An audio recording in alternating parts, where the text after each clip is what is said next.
I was hired to maintain freight trains in Idaho. They gave me a laminated sheet of rules. That sentence is never far from my mouth when someone asks what I do now. It sounds simple, blue-collar, just another maintenance gig. But the sheet was thin plastic with a hole punched in one corner, like the sort of thing you'd clip to a toolbox. The rules were printed in block type, and some of them read like ordinary safety bulletins. Others read like warnings someone had written after waking from a nightmare and then decided to make official.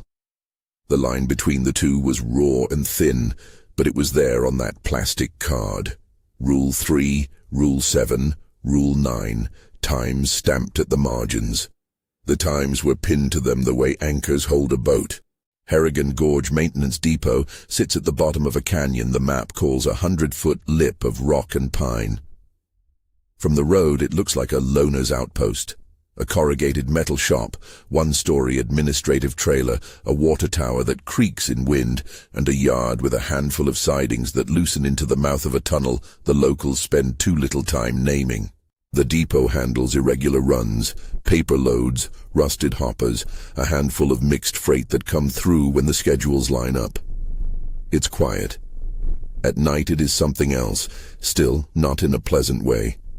I was 28 when I took that job. I owed more money than I wanted to think about. My previous temp gig evaporated, and Roy Matt's name appeared on a Craigslist-style work post as the person to talk to if you wanted night maintenance, swing shifts, overtime, isolation pay. Roy's picture in the ad looked like every foreman I'd ever had, face like an old ledger, and hands that could open a stuck coupler with your bare teeth.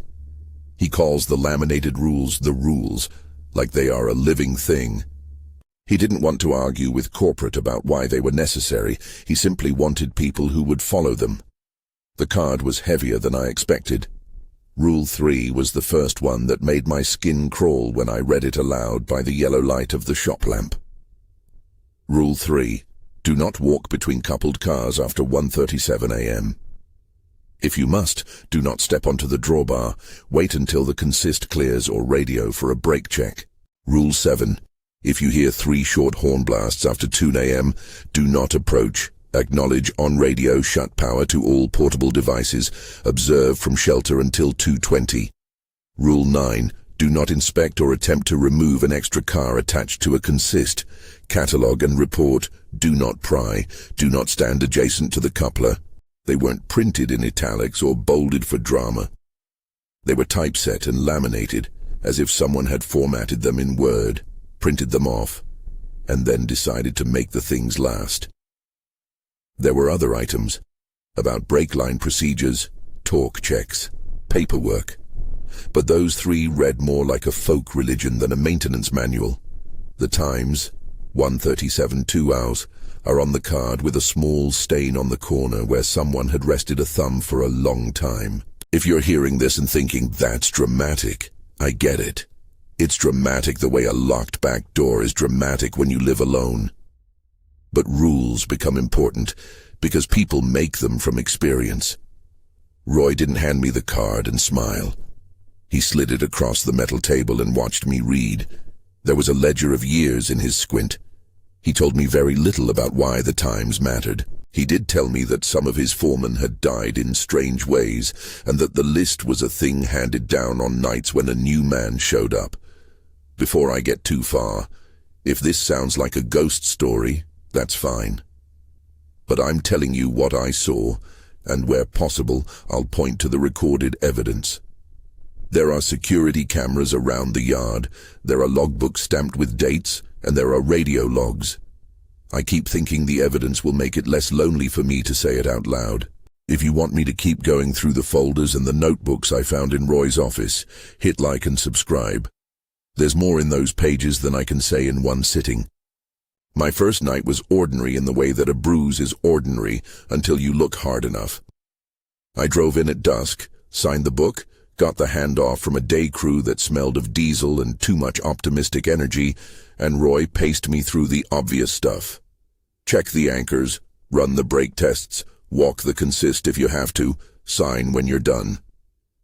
He said it quietly. Stick to the rules. The rules are less than they look, but they are also everything.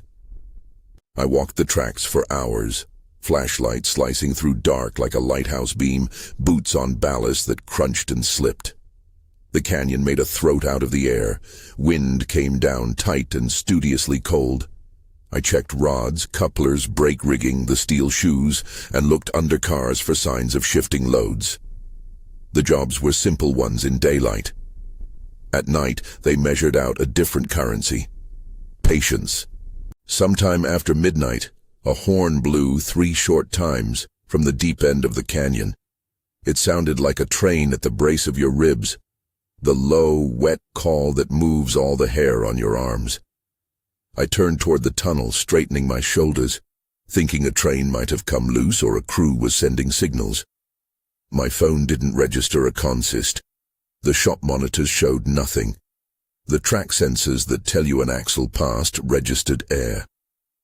There are ways to bring a consist signal into your machine: magnetic pickups, shunt detection. Anything that physically passes the gauge will show. We'd tested them before. They were clinical in their silence. I did what a new hire does. I checked the siding camera. The feed was grainy, time-stamped 12:12:03 a.m. on the little corner.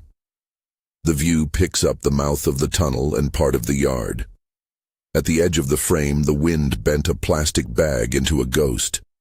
The horn called again, 3 corticoid blasts, and the timestamp on the camera flickered 1 second forward and did nothing else.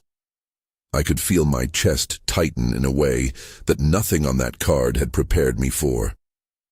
Rule 7 said to ignore 3 short blasts after 2 a.m., but this was 11:15. I radioed the shop out of habit. "Depot, this is Cole on north siding, confirming sensor status." Roy answered, "Keep moving, don't get stuck watching." I did not want to be the man who watched. I moved. Walk-ins happen on sidings. People fall asleep in cars. They get off at wrong stops. Someone visits the wrong siding to sleep. We treated those possibilities like medical scenarios. Check the manifest, call the dispatcher, file paperwork. But somewhere before dawn that first week, a man named Ty Dawson decided to test Rule 3. Ty, people called him Ty. And if that sounds like the same name spelled 2 ways, that's because people in the yard are impatient with many things, but not with precision. Ty was in his late 20s, harder to pin down than a photograph. Optimistic, quick to laugh, always generous with a cigarette at the wrong times. He was part of the crew for maybe 3 weeks before the thing happened. He wore his cap backwards and talked about his dog. He was a new guy like me, the kind who memorized route numbers and pretended not to be nervous when the more senior guys passed down stories about the wrongness in the tunnel. On the night he decided to test the rule, he was drunk enough to be clever. That's how Roy described it to me later. Drunk enough to believe curiosity was an edge he could skate. He'd been hearing the horn all evening. He'd been seeing the shadow on the siding where an extra car shouldn't be and was squinting at his phone, calling me a coward through the static. We were standing near the switch when he said he was going to go between the cars. It was after midnight and the card was in my pocket like a legal injunction. "I can see through stuff," he said, half laughing, half sobering. "Watch this. The coupler's solid. Look, it's just a shadow." He walked toward the gap between these 2 hoppers, like someone walking into a river with a promise. Rule 3 reads, plain as midnight. Do not walk between coupled cars after 1:37 a.m. If you must, do not step onto the drawbar. Wait until the consist clears or radio for a brake check. Timestamps are important. That minute, 1:37, shows up in logs and noise reports. It shows up later on camera footage with a certainty that made the hairs on my forearm prick. We watch men cross the yard and the camera reads 1:37:12 a.m. And then there's the frame where Ty's silhouette leans into the seam between 2 cars. The next frames are nothing. No emerging step, no scattering clothes, no writhing man. The angle goes from a human shape to static air that looks like a place where the air keeps its own cold. I replayed that clip until the grain of the image burned into the inside of my eyelids. The timestamp shows Ty's cigarette, the last bright fade of the ember, the 2 feet that pass into the seam and the frame past them that holds a dark, like somebody closed a book. There's a silence in the audio track at the moment he went in, like the microphone was eating sound. Later, engineers would tell me microphones fail. Later, corporate would tell us fatigue and inebriation were likely factors. But in the raw clip, there's a human intuition, like the way your mouth forms a single sound when someone off-screen tells you the punchline of a joke you already knew. The intuition was that something had been waiting on that seam. We ran every log, checked every sensor. The maintenance database picked up no axle counts, no brake readings. There was no transfer of footfall on the remote vibration pad. The manifest showed no crew was scheduled at that time. There was only a man who walked into a seam and did not come out. Security sent the clip up. Corporate sent a terse reply promising an inquiry and urging us to preserve evidence. A corporate rep named Lyle wrote that the evidence was inconclusive and recommended a list of standard responses: counseling, medical screening, and a reminder to adhere to safety policies. Roy's reaction was not in the corporate tone. He went quiet the way a storm goes quiet before it sets down. He didn't argue with the memo. He told me to go home and rest. He told me not to talk about it over the radio. He told me to lock the shop door. And he stayed up writing in a black notebook I later learned belonged to him. I have a picture of part of that notebook now.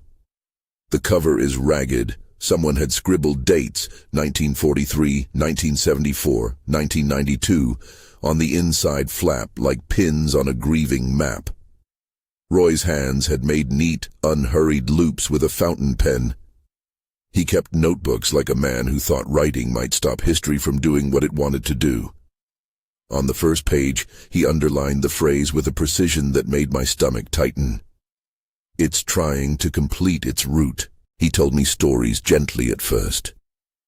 Not the sort of tales you tell around a campfire, but whatever these are when a man who's watched men go missing has to make words out of the raw edges. He told me about a derailment in 1943, a tunnel fire in 1974 that kept extra cars in the mouth like teeth, and an incident in 1992 where a consists manifest showed more cars than physically existed.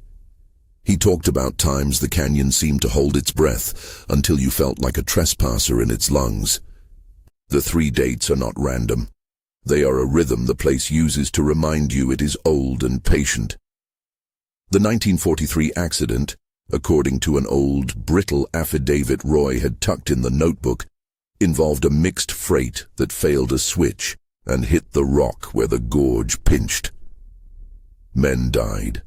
4 names are printed on the sheet. The run lasted exactly 1 minute and 43 seconds from the moment the brakes failed to the final recording of the impact. The number 143 shows up later, carved into things and scrawled on the back of logs the way a heartbeat repeats.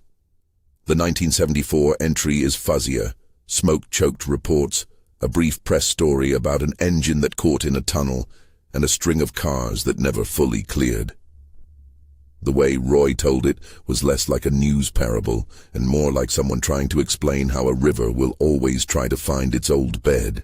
There was a notation in the margins about extra cars being observed on a fallback siding that had no manifest records. The 1992 line is even more oblique. A train that reported an extra car on the radio, a dispatcher that denied it, a yard that heard a horn in the night and logged the time. Across the decades, the chorus returns. The same little wrongness, a car that isn't there, a horn that says hello in a throat that doesn't exist, a man stepping into shadow and not returning. Roy opened a map once and laid it between us on his workbench. The map was patched and repatched, the route inked over in pencil. He circled the tunnel mouth, the bridge trestle, the switch where the main line kisses a siding. On top of the map, someone had drawn light overlays. An extra line that bent and then fuzzed back on itself like a serpent trying to swallow its tail. He underlined the point where the line crossed itself and wrote, in small, precise letters, "It's trying to complete its route." "Think about a train as a promise," Roy said. "It's programmed to go from A to B. Something broke being a train back there once. That break might keep trying to finish what it started." He tapped the pencil on the map. "We can't fix that. We can only limit how the rest of us interact with it." It read then like code. For Roy, the rules were a way of minimizing contact. Protocols to reduce the angle at which curiosity can cause people to be consumed. He'd collected them over years, trading them for men's lives. He knew names I didn't. Names carved into the inside of the metal locker, names written on paper stuffed in his drawer, names in notebooks like the one he lent me.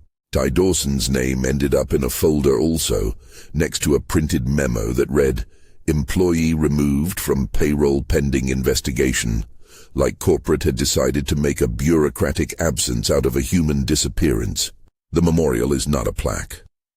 That grave-like list is an accidental thing, scratches on the inside of a maintenance hatch, names traced into grease, initials etched into a support beam under the office stairs. The yard collects memories the way it collects gravel. I found Ty's name the first week when I was looking for a wrench and pulled out a drawer with initials carved into the metal. It said, D. Dawson and a year, 2025. No fanfare, no flowers. That thumbprint was where grief goes when it walks in a straight line. There are details people would want labeled as proof. Camera timestamps, radio logs, a dispatcher's email, the company's statement. You get those things when a man goes missing. You also get a sort of institutional padding that keeps you from asking the deeper questions. "We are investigating" is an administrative lullaby. Meanwhile, the people who work the yards, Roy, the guys who clock in at midnight and smell of cigarettes and diesel, have to do the other list. Decide whom to tell, how to teach the rules, who gets the laminated sheet, who gets the notebook with its haphazard dates. The notebook became my portal. Roy let me read it because he needed someone who could hold the paperwork and not let it blow away. He said he'd been saving the small ritual truths for men who were willing to sign on and be honest about what nights did to people. He gave me access to photographs taped into its pages, grainy black and white prints from the 40s of something that looks like a derailed cab, smudged acronyms from a 70s wire report about a non-standard consist, and yellowed pages of a 92 log with the dispatcher's handwriting noting a horn at 1:43 and then nothing. The claim that the phenomenon was trying to complete its route is written in a margin like a diagnosis. There's a terrible, neat rationality to the rules once you see them as a system. If something is trying to be the thing it once was, a complete train, it needs certain inputs, momentum, metal alignment, a path. The rule about not walking between coupled cars after 1:37 might be prophylactic. If something tries to occupy space, human limbs in that seam would be immediately subject to that occupying process.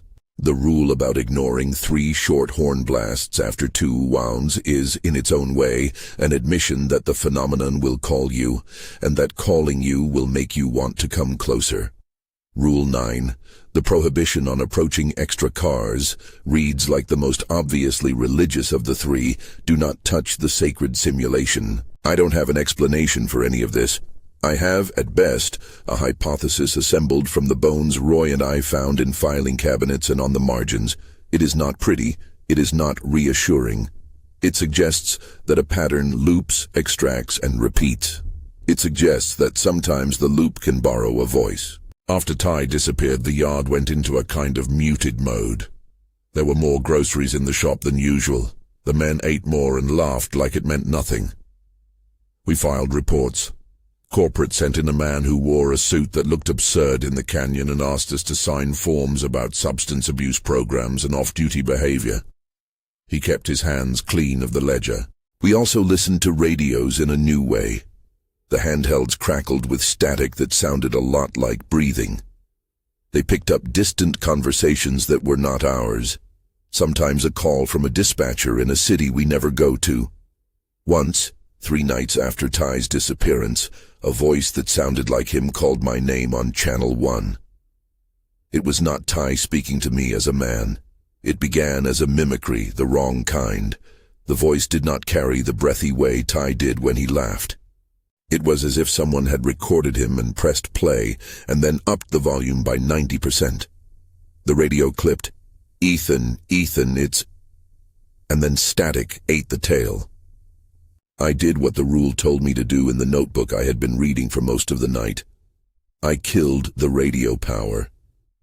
Rule 7 and the notebook's notes were both stern about devices, about not letting a device be a bridge between you and the tunnel. The radio felt like a rope leading to a hole. I remember that I turned the power knob with hands that felt like they belonged to someone else. The sound stopped. My heart kept working like a condemned clock. Roy kept watching me as if to count the number of times I would keep the rules. He did not say the test was over. He never said we were safe. He told me to write everything down in time-stamped entries and to make sure I saved copies to the cloud. He always said that part, the cloud, like a talisman. The paperwork is the way we resist forgetting. After the radio incident, something else in the yard confirmed that the rules were doing the job they were meant to. An extra car appeared on a siding where the manifest showed only 3. It wasn't there when the day crew left. It was a single extra hopper sitting like an afterthought. It had no log number, no reporting mark that matched any record. The yard crew called it an extra in the same voice someone else uses when they discover a bruise. Everyone who had read the card said the same thing. Do not inspect it, catalog it, report it, observe from a distance. Ty's name was added to the file. Corporate gave the family a standard packet and an offer for counseling, the sort of thing agencies offer. The men at the yard, who were skeptical to a fault, went quiet in a way the canyon liked. We put barriers up, and we kept the laminated card in our pockets like cross-references for the living. And then, one night, Roy brought up the 143 detail again. He said he'd been studying the old files, the ones only an old man with a hole on his resume would ever be allowed to have. He said the 1 minute and 43 seconds motif matched the length of a certain manifest that, once stopped midway, seemed to whisper the shape of a train in incomplete grammar. "You want to know why they always come back here?" he asked. He did not really expect an answer. He wanted me to keep listening, to mark this as part of a ledger you don't close easily. He showed me a page with the word completion written in all caps, and beside it a shorthand line, 143, 1943. The coincidence, or the pattern, if you prefer a less kind word, pressed the point home.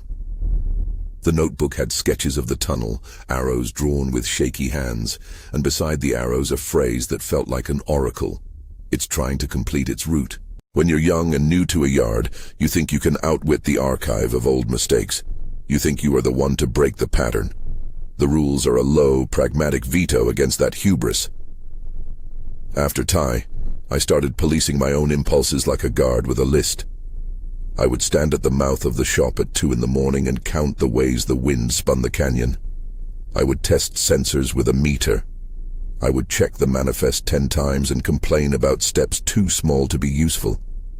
I would sleep with the card in my shirt pocket. So our nights tightened. We did the homework the rules gave us. We catalogued the extras from afar. We logged times. We watched cameras.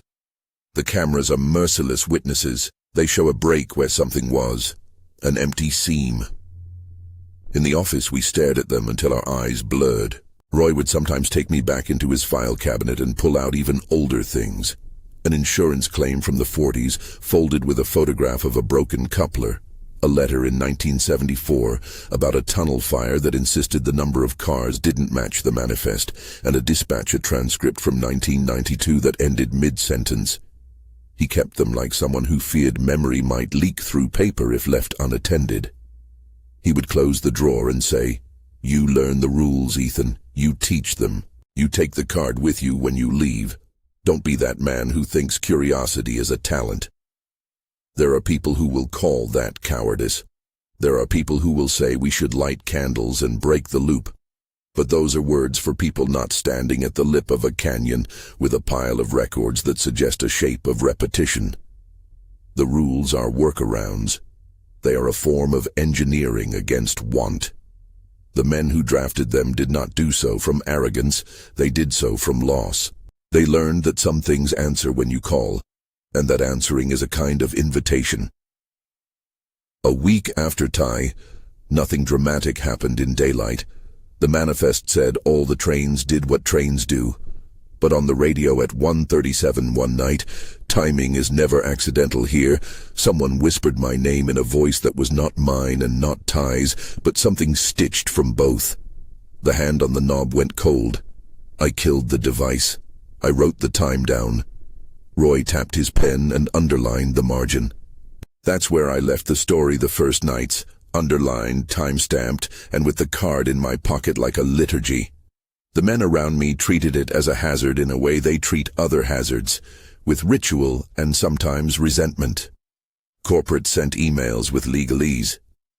We disposed of the extra car by documentation only. We kept the men safe as best we could while holding on to the silence the canyon expected of us. But silence is porous. It takes a small mouth and blows its way through. It fills radios and phantom horns and the seam between two hoppers. It presses against a man who is not sure whether he should be braver or obedient. It makes rules out of regret. I still had a month to learn the ledger. Roy handed me another notebook and a key to the side gate. He taught me how to flip breakers in an emergency and how to read the quiet on a sensor like you would read a neighbor's mood. He watched me as if he were mastering a handoff. If you asked him, he would say he was training me until I could leave. If you asked me, I would say he was teaching me how not to die in a new way. 2 nights after the radio incident, as if to test a theory that both terrified and fascinated me, the yard logs recorded an oddity on Channel 3.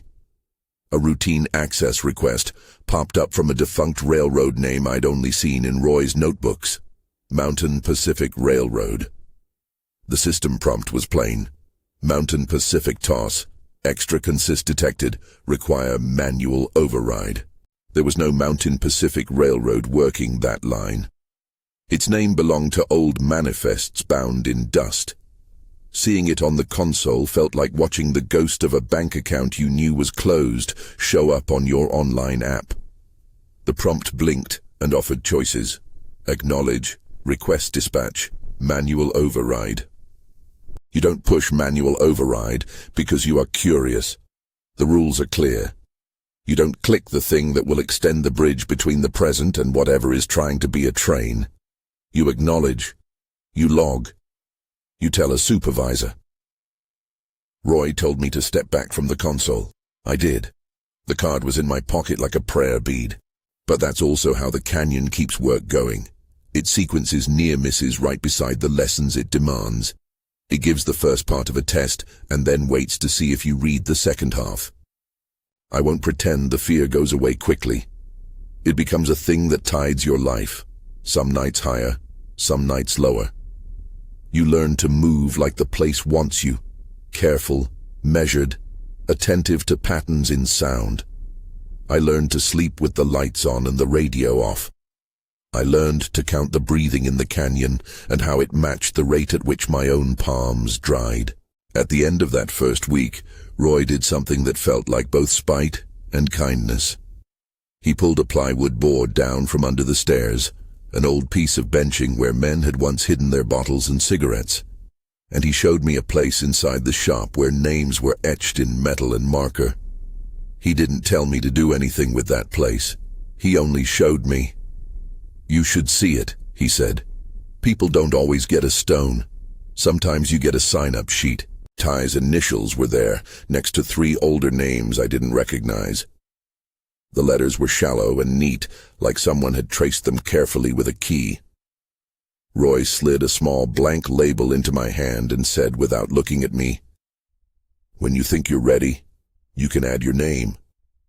He did not say this like an invitation. He said it like a practical fact. Names go on, names come off, people file through, and records get weird.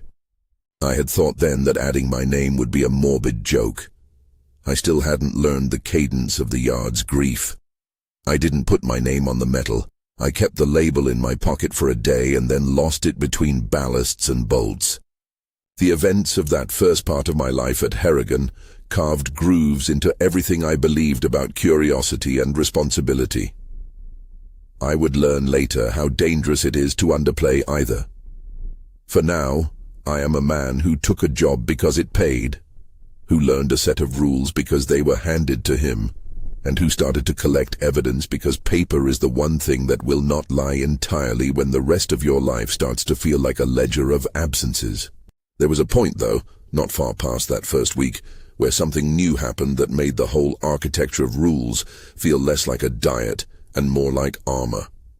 The radio started to do more than mimic. It began to copy the cadence of us so precisely that for a moment you believed you were speaking to a colleague.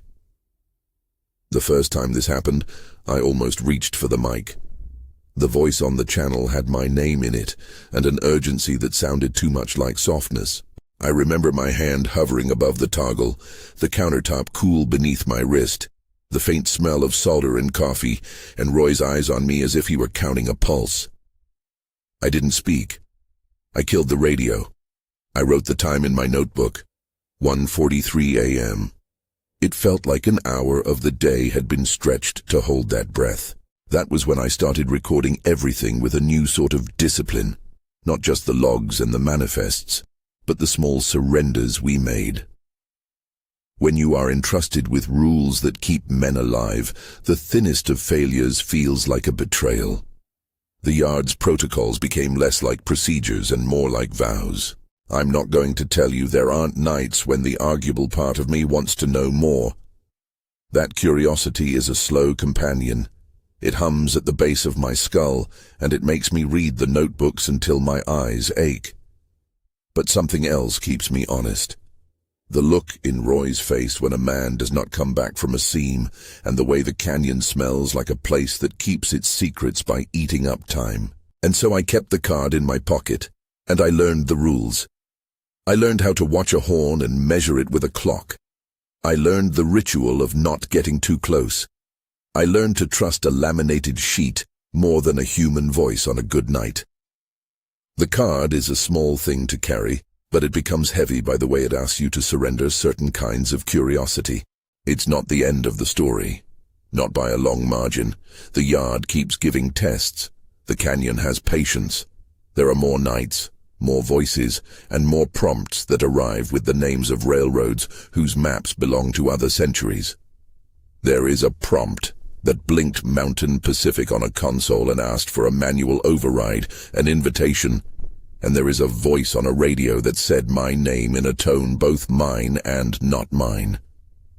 I'm telling you this because keeping a record is one way to keep a promise to those who didn't get to tell their own versions. There's more in Roy's folders. There are logbooks with entries that read like arguments against fate. There are names scraped into metal, and there are rules that, if followed, bend probability in small, stubborn ways. I am still here because so far I have followed them. I am telling you what I remember because the list, the laminated card, and the notebooks and the cameras matter. We teach each other through these things. We make tacit knowledge into a formal thing so that maybe the next man does not learn by the same hard method. Tonight, like every night since Thai, I'm going to walk the siding again. The wind will have another story for me. The monitor may show an extra car or nothing at all. The horn might call, or it might stay in the throat of the canyon like a held breath. The rule card will be in my shirt pocket, warmed by my own body. And I will remember the names on the metal under the stairs, and the word Roy wrote beside the map. Completion. When a thing wants to be finished, it keeps asking for the steps that complete it. We have these rules because sometimes answering is worse than not knowing. I will go check the siding. I will do my rounds. I will log the time. I will not step into the seam. The radio clicks softly to life as I pass the office door, an electronic breath, nothing more. Then a voice, too close, impossibly clear, says, "Ethan." My hand finds the kill switch before my head finishes saying his name. My hand finds the kill switch before my head finishes saying his name. The radio goes dead in a way that feels like a small expulsion of breath. The static blinks out and the shop hums with its ordinary electrical life again. For a second, all I can hear is the shop heater ticking and the canyon wind pinning itself against the trailer like a thumb. I sit on the edge of the workbench and try to make my pulse slow. There's a rule for that too. Somewhere in Roy's pages he'd written, "Notate, breathe, do not speak." 3 lines scribbled like an afterthought. I write the time down, 1:43. The number sits on the page like an accusation. The radio hadn't even finished making itself false before my name came back to me in a voice I both own and don't. That's the thing that unsettles you beyond explanation. The mimicry is not a bad impression. It's a photograph of your sound that skips and shudders and, underneath the grain, matches the way your larynx shapes air. It knows how you end sentences. Roy doesn't come in right away. He's in the doorway of the trailer, hands in his pockets, eyes on the ground. When he looks up, he looks like a man who's counted the number of times the canyon has come for him and measured the thickness of his patience against it. He says without surprise, "You did what you had to. What do we do next?" I ask. It sounds thinner than I expect. Part of me wants to flip every breaker, to tear every wire out and throw it on the floor, to make sure there's no appliance that could carry a voice. Another part of me, an animal that knows ritual, wants to document the moment so someone somewhere can stitch a thing together out of the torn corners. Roy leans on the doorframe. He doesn't talk much. That's how he makes rules live. "You write it," he says. "You keep the log. You save copies. Don't be the one who tells them the story first. Be the one who keeps the record. If someone else makes a meaning, it'll bite them." He takes his cigarette out and throws it in the sink without lighting it. Habit more than judgment. We print the radio log, file it, and send the encrypted copy to the drop Roy keeps for hard things. The drop is a folder in a cloud service with a name like Depot Archive 1943 and a password Roy gives me as if he's passed me custody of a small weapon. The bureaucracy meets the uncanny in those tiny clerical rituals. Meanwhile, the yard goes back to its work. Rails need greasing, couplers need tightening, manifest entries need correction. The list of practicalities is long and comforting. The Mountain Pacific prompt is still a month away. In the lull between Ty's absence and that prompt, the canyon learns its next way of asking. Mimicry becomes insistence. Voices find patterns. The radio doesn't only call names, it begins to weave short, plausible requests. "Ethan, can you bring a flashlight?" Then abandon the script when you refuse. The mimicked edges, when you listen closely, are always a half-step asynchronous. The laugh too long on the trailing sound, the consonants a little too clean. You start to track those flinches like a mechanic learns which bolt is cross-threaded. When the prompt finally comes through the console, it is exactly the sort of deadpan thing you would expect from a system log. Mountain Pacific Railroad, extra consist detected, manual override required. The timestamp is 2 a.m. Rule 7 is a wait then. If you hear 3 short horn blasts after 2 a.m., do not approach. Acknowledge on radio. Shut power to all portable devices. Observe from shelter until 2:20. The card in my pocket feels like a talisman. Roy watches the console the way a boxer watches a corner. He is waiting for me to do the thing that will show whether the rules have become mine. If you've never sat in front of a railroad console at 2 in the morning while the canyon holds its breath, you don't know the light. The monitors throw a cold, clinical blue that makes the inside of your mouth feel like a hollow. The prompt blinks and the options scroll like a menu you'd rather not choose from. We both know the right choices on paper. The same choices look very small when a name from a dead company floats across the screen. Mountain Pacific hasn't run here in decades. Their lettering belongs to fat, old manifests folded into the notebooks. Seeing it alive on the console is like finding an obituary with today's date. Roy's finger hovers over the acknowledgement key. "We don't touch it," he says. He says it the way priests recite a line of scripture, quiet, absolute. He might as well have been reading Rule 9, do not inspect or attempt to remove an extra car attached to a consist. Catalog and report, do not pry, do not stand adjacent to the coupler. We log the prompt, we take a screenshot, and we call dispatch.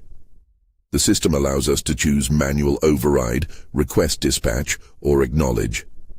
The cursor trembles for a second over manual override, and then Roy moves the mouse to acknowledge. He does not ask me what I think. He has heard the canyon's rehearsals for longer than I have. The night does not let us rest. For the next hour, the monitors show only flicker and empty rails. At 2:05, the cameras pick up a headlight moving in the mouth of the tunnel, too dim and too sudden to be honest. It is a smear of white that bathes the mouth and then passes into nothing. The sensors do not register axle counts. The horn we hear, soft at first, then a sequence that tries to be human, bleats 3 short blasts, but a little low and wrong, as if someone had slowed down a recording. My skin crawls. We do what the rules say. We cut power to portable devices, we move into shelter, and we watch time like it is a commodity. We lock ourselves in the office like animals watching the horizon through bars. The light washes the tunnel mouth, and for a minute it seems to stretch into itself, like the canyon is trying to make sure you see what it chooses to show. A headlight passes us not physically, but as a sense of bright occupancy that sits in your visual field long after it should have been gone.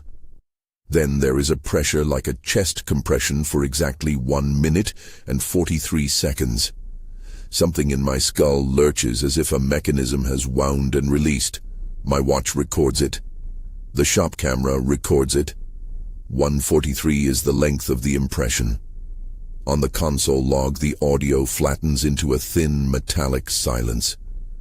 We sit in the blue light and hold our breath as if the act of breathing might make the canyon take notice. When the minute and 43 is over, nothing looks different. The real-world sensors report nothing. No axle counts, no brake line pressure changes, nothing. The headlight is gone. The console bounces back to its baseline like nothing ever happened. But inside us something has shifted. Roy's shoulders drop, as if someone removed a weight from them. I feel like I have passed through a test and not been told the outcome. That morning we file the run with a new notation. Mountain Pacific alert at 2:00, visual only, minute length 1:43. We print multiple copies. We put one in Roy's notebook, one in my digital drop, one in the shop binder. The rules in Roy's handwriting begin to proliferate. He underlines Rule 3 again. He adds clarifications in the margins. Do not be the one to act on a phantom. He begins to talk about completion in more mechanical terms, like it's a force that needs certain things to finish a job. Weight, coupling, path. It will try to use whatever it can to fill the missing variables. Human bodies can be part of those variables. Radios and phones can be extension cords. Over the next few weeks, the yard slips into a new normal. We work day jobs by my watch and stand in a kind of vigil by the monitors at night. The laminated card becomes less like a joke and more like an insurance policy. When the radio mimes someone, we kill the device. When an extra car shows up on the siding camera, we do not approach. Sometimes that is all we can do, watch and not act. That's the moral part that sits heavy. When you choose not to answer a voice begging help, you choose a known rule over an unknown promise. It's a terrible calculus. I train new guys with that calculus in mind.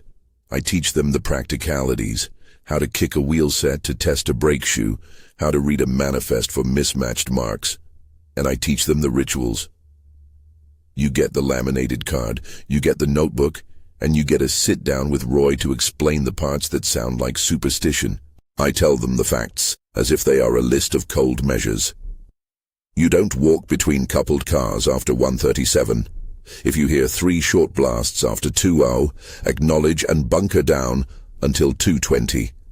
Do not inspect extra cars.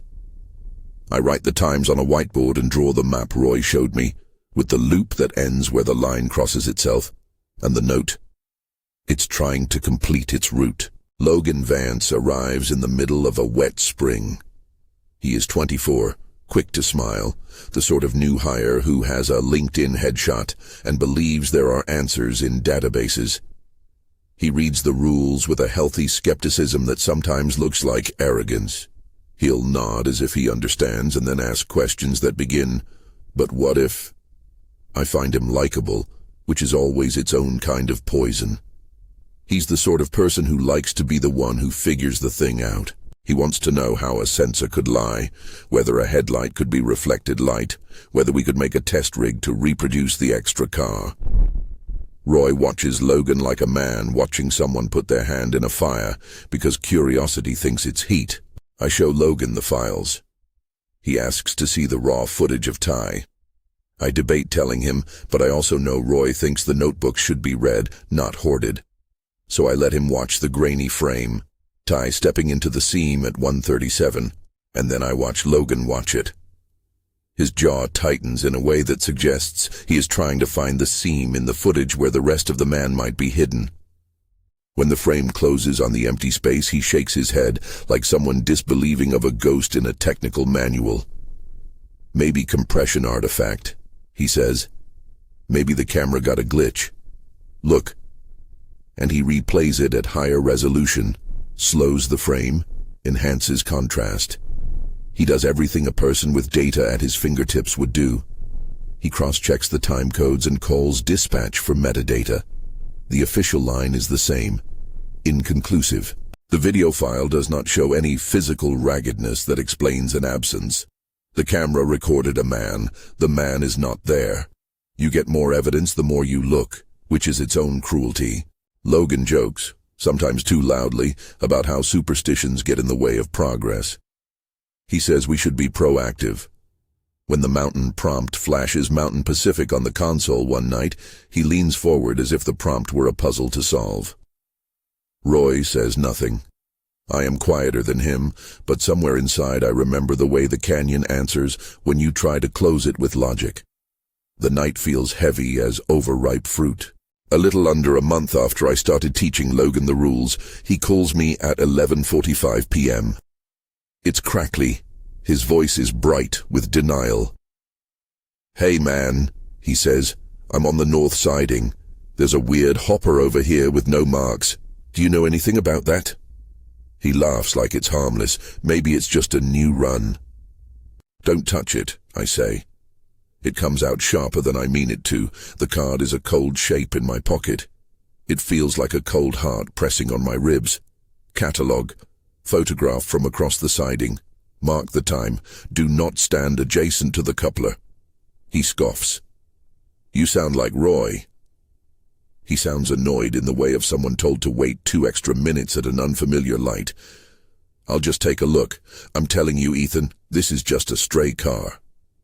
I feel my face harden. He's younger than Ty was, and for that reason my voice cracks without me wanting it to. "Logan, listen, don't be that guy. If the card says don't, then don't. Come back with daylight." He laughs again, a short, incredulous thing, and says he's going to snap a photo and send it over. There is a rustle of wind, and then the line goes quiet. I hang up and write the time, 11:47. I sit with Roy for the rest of the night, but ours is a vigil with no purpose. We keep the monitors, we call in to dispatch, and we wait for a reply that could make anything different. At 12:03, the camera on the north siding shows a figure move toward the coupler with a flash of light, the kind of light a phone makes, and then a frame that holds nothing the way glass holds dark. I replay it until the grain shows me detail. Logan's shoulders, the backward baseball cap that sits like a question on his head, the hand that reaches to the seam, and then dissolves. The timestamp in the corner is 12:03:12 a.m. My hand opens and closes on the pen. I write his name down in the log with Ty's old notation, disappeared after violation of Rule 9, proximate inspection of unmarked car. I put a bracket next to it. CCTV shows entry into scene, nothing further. Corporate calls in with the same language. They say inconclusive and investigation. They ask for a full chain of custody on the footage.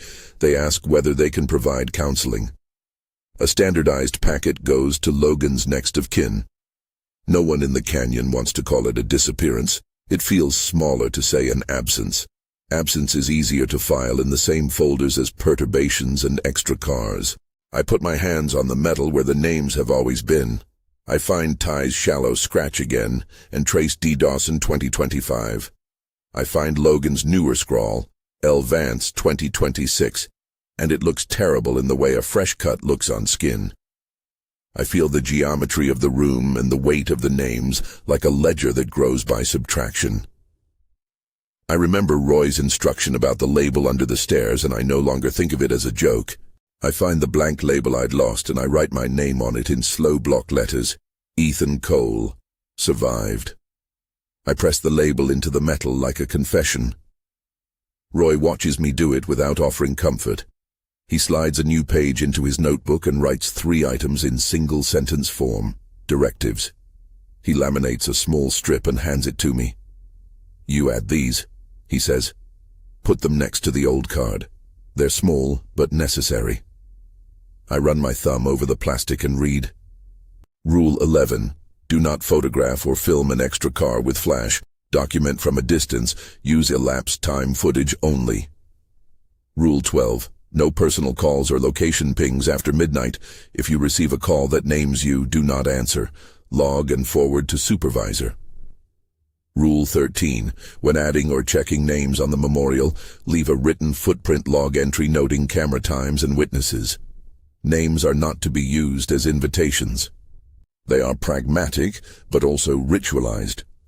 Rule 11 addresses the temptation to grab a quick image and instantly post or share. Rule 12 tries to sever the telephone as a rope. Rule 13 treats the memorial as a work of evidence, not sentiment. An attempt to make grief a thing that doesn't become a vector for the canyon.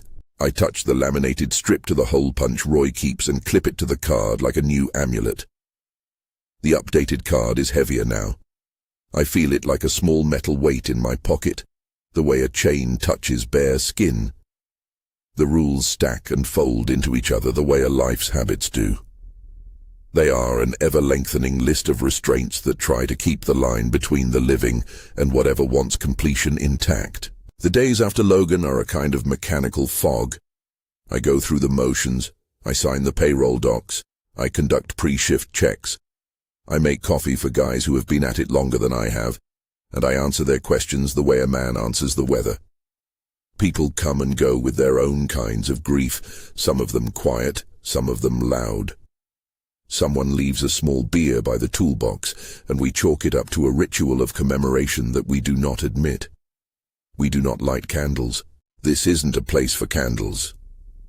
Roy announces his retirement on a rainy afternoon, as if he can no longer be the archive and the active man all at once.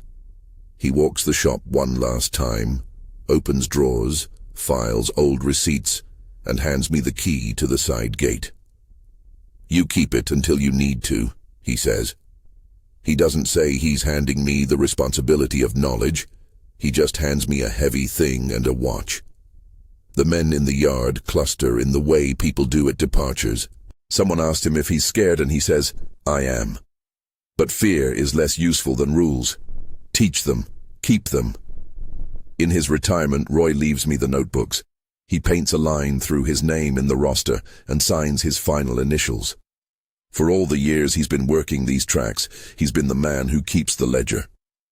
The notebooks are heavy in my bag with loose photographs and a packed envelope of photocopies of old manifest sheets. He points to a particular page and tells me, "This is where they started talking about completion as a process. You keep that. Don't let anyone reduce it to a story without the logs."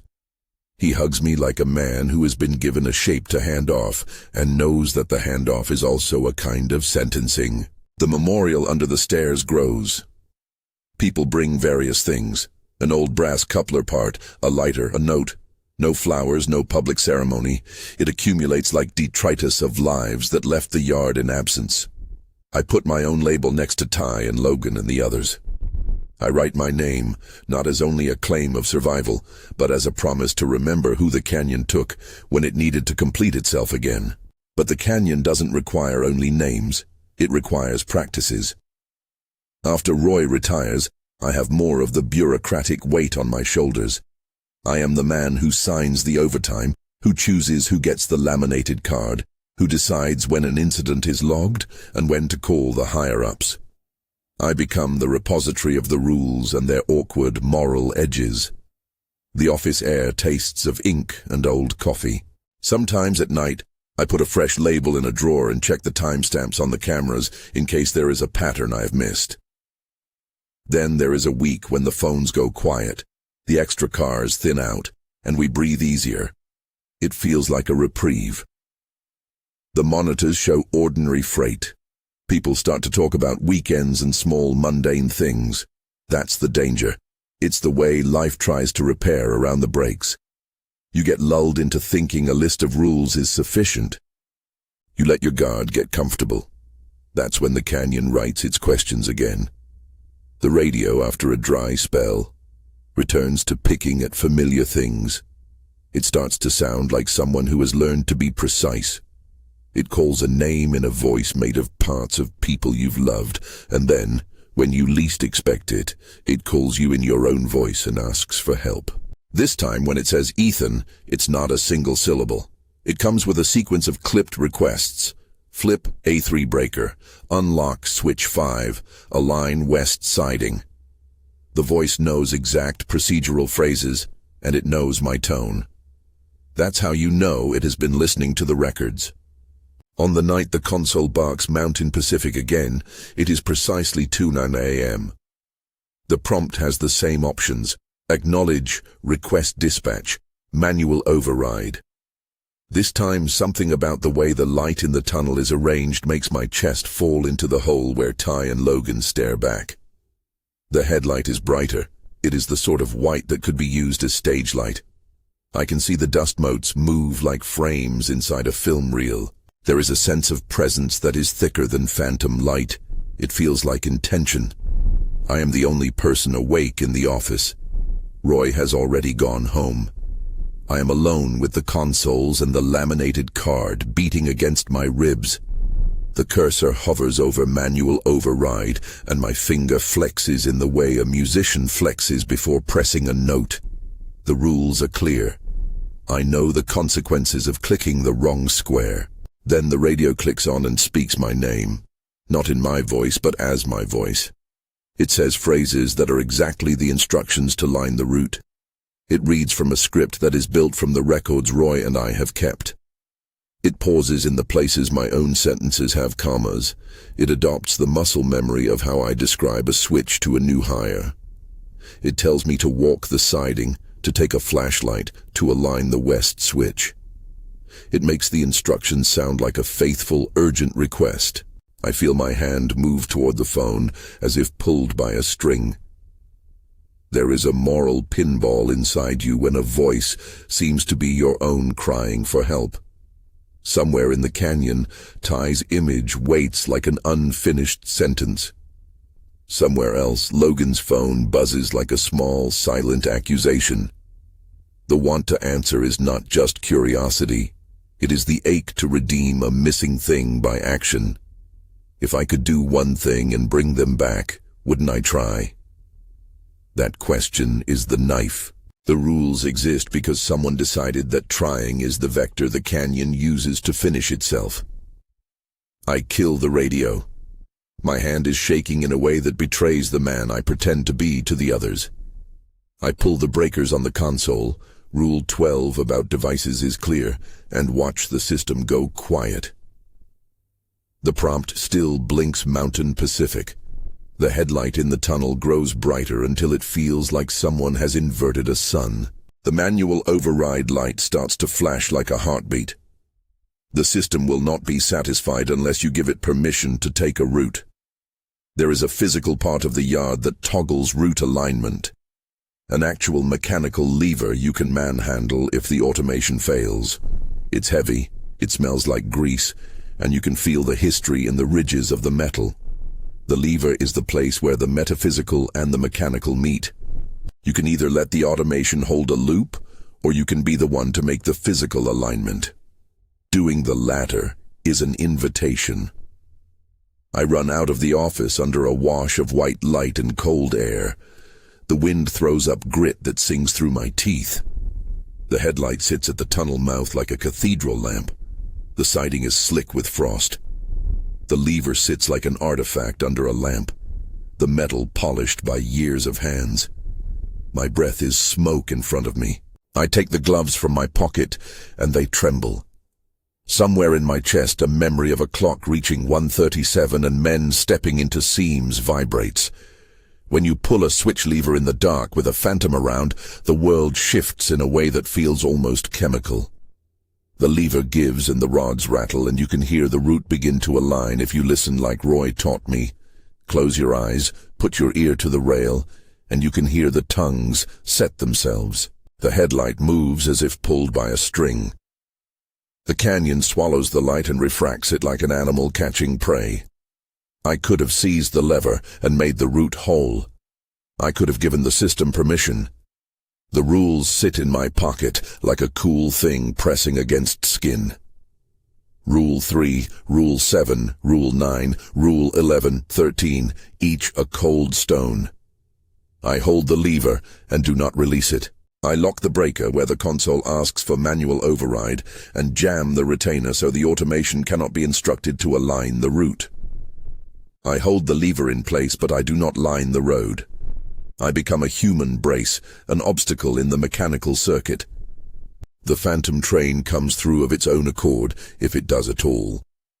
You can feel a change in pressure, not wind, but a hollowing. Light sweeps past like a tidal strand of perception. For 1 minute and 43 seconds my body is a vessel for the history of motion, flashes of metal and flame as if the 1943 impact is layered over the present.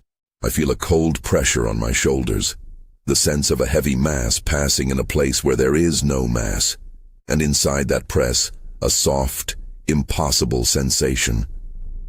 The fleeting certainty that if I line the route, something will step whole. You take on memory when you make a mechanical act into a moral one. I feel ghosts of men before me, hands, fingers, the echo of a cough, and for a stretch of 143 I imagine the last sound of a cab as its brakes failed. The canyon presses time into my chest, and for one cruel, intimate minute I stand across from all that needs completion and refuse to finish it. I hold the lever until the light passes, and then until it recedes. My grip is raw. My palms ache. When it's over, the monitors are bland and clinical again. The console shows no axle counts. The headlight has gone. The logging software shows an empty file. The mountain prompt is gone like a bell knocked silent. A camera frame shows a smear where the light passed, and then a normal, unremarkable night. The sensors report no physical consist. We call dispatch. They see an alert with no physical event and file it under anomaly. Corporate wants a debrief. The men in the yard breathe like people who have been allowed to keep a secret for a while. But inside me, there is a new thing. The knowledge that I can be the barrier that keeps the loop from closing. The rules worked because I did not let the canyon use my hand to complete itself. The moral cost is that I will never know if acting would have saved or damaged anyone. We do not get the gift of outcomes. We get the pattern and we either follow it or not. In the weeks after the switch event, the yard is quieter. Roy sends a postcard from somewhere with a green postcard stamp and sloppy handwriting. Keep the ledger right. Don't let them make a story out of the men. He writes his name with the short, economical flourish of a man who has handed off more than keys. He doesn't come back. His retirement is a quiet stepping into a life that is full of different dangers than ours. I keep his notebooks locked in the cabinet, and sometimes I read them at night, like a man reading letters from an uncle he could not save. Time does not heal so much as it reorders. Men come and go. New hires get the laminated cards. The radio still calls names, but we have the rules to blunt the edge. People find ways to grieve that are private. A grilled cigarette, a bottle left in a locker, notes tucked into an old maintenance manual. The memorial under the stairs grows a little. I add names as they pass through my hands, not as trophies but as records. I have my name engraved on a small metal label. Ethan Cole, survived. I push that onto the tackboard under the stairs with hands that smell like oil. It feels like a contract. Sometimes, late at night, when the canyon is quietest, I press the side of my finger over the letters until the indentation blurs. It's a small superstition. I do it anyway. Eventually, the laminated card collects 3 more lines in Roy's looping scrawl, new rules we folded into the pack after Logan. They are blunt, administrative, and personal. Rule 11's no flash clause becomes a shop policy. Anyone caught violating it is off the roster for 30 days. Rule 12 becomes part of our check-in protocol. Radios are a monitored channel. Any unusual voice triggers a preset power kill and an automatic log. Rule 13 creates a small redundancy in the memorial process. We record camera times, witnesses, and do not allow the board to be a place for speculation. Even with the new rules, the cycle wants to repeat.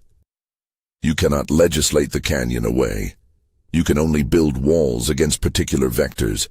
It replaces one weakness with another. The rules are not a cure. They are a set of conduct you perform to make living possible. That is what Roy taught me when he handed me the notebooks and walked away. It is not about beating the canyon. It is about learning to live in a world where the canyon is real. Now and then someone will ask me if I think the rules work. They will say, if it's trying to finish, maybe it needs a body to finish. Aren't we just leaving them to die? That question sits with me like a shard.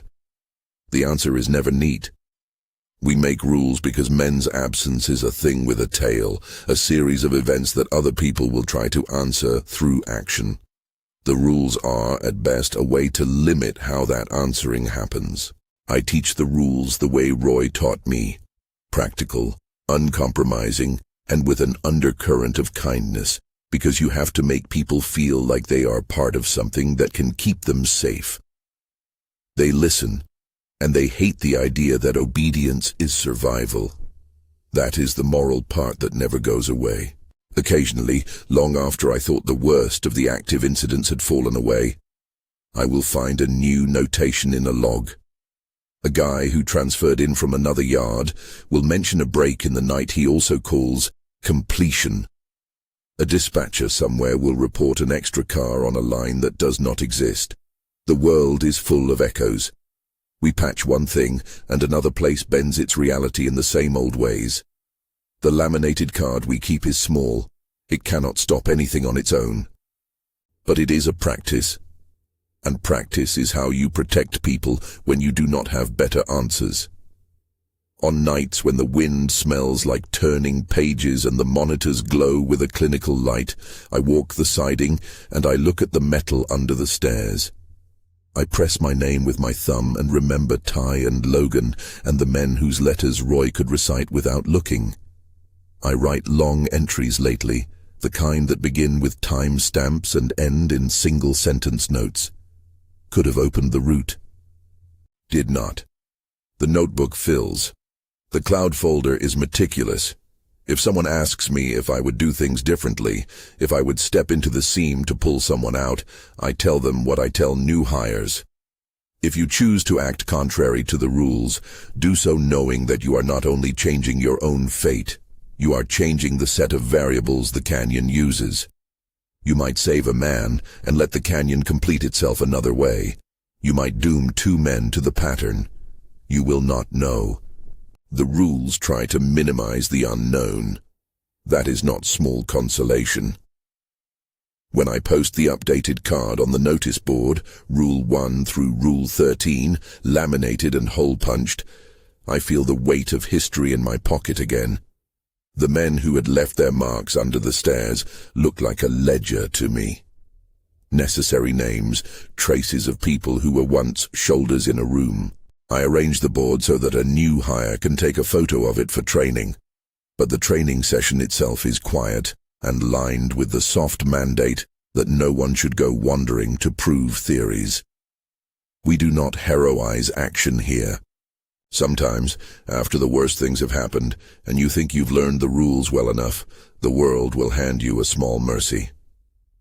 A week after I laminated Roy's latest editions and added my name under the stairs, a federal safety inspector comes through with a woman who asks too many direct questions and a man who scans the monitors like a hawk.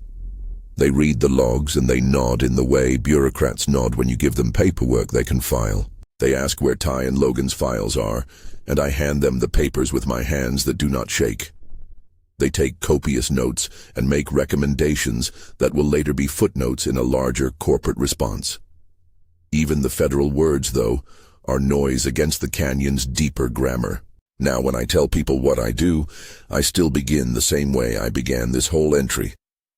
I was hired to maintain freight trains in Idaho. They gave me a laminated sheet of rules. That sentence is still the hinge. People want to know if the rules are superstitious. They ask if I believe in the canyon's will.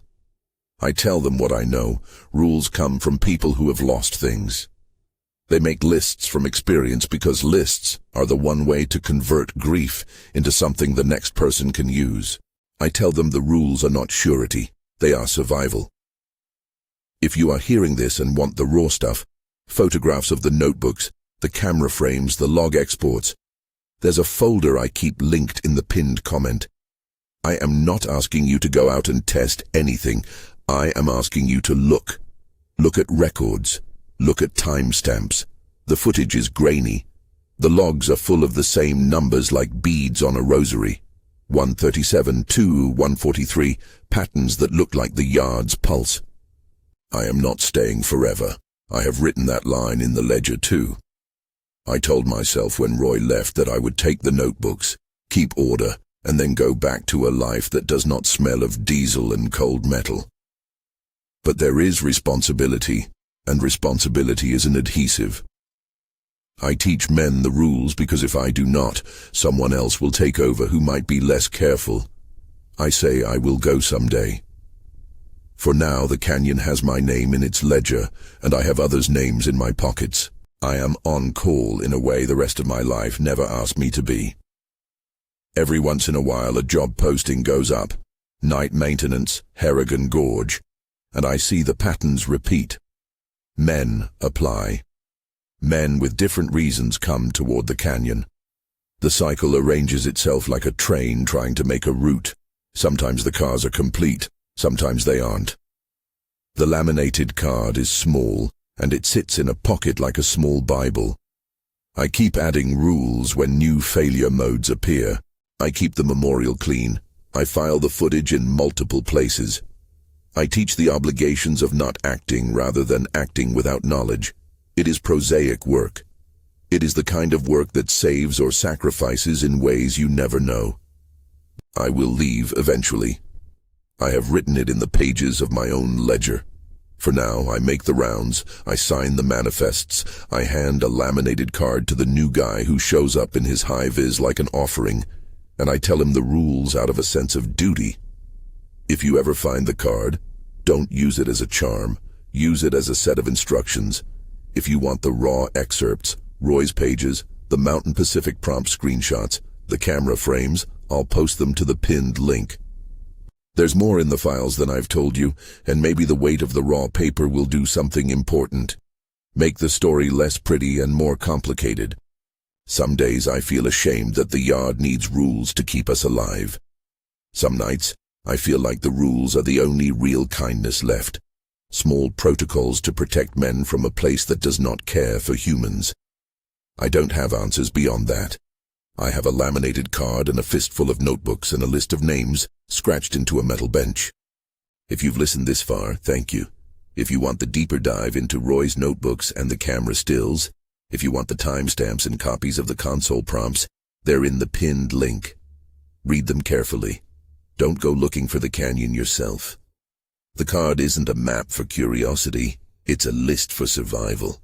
I was hired to maintain freight trains in Idaho.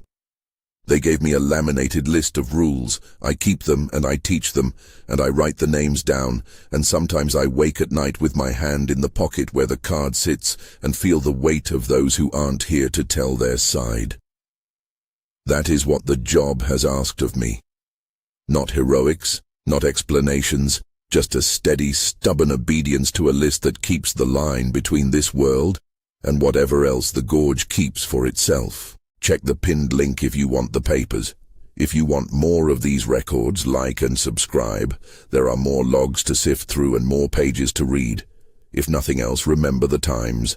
1:37, 2 hours, 1:43.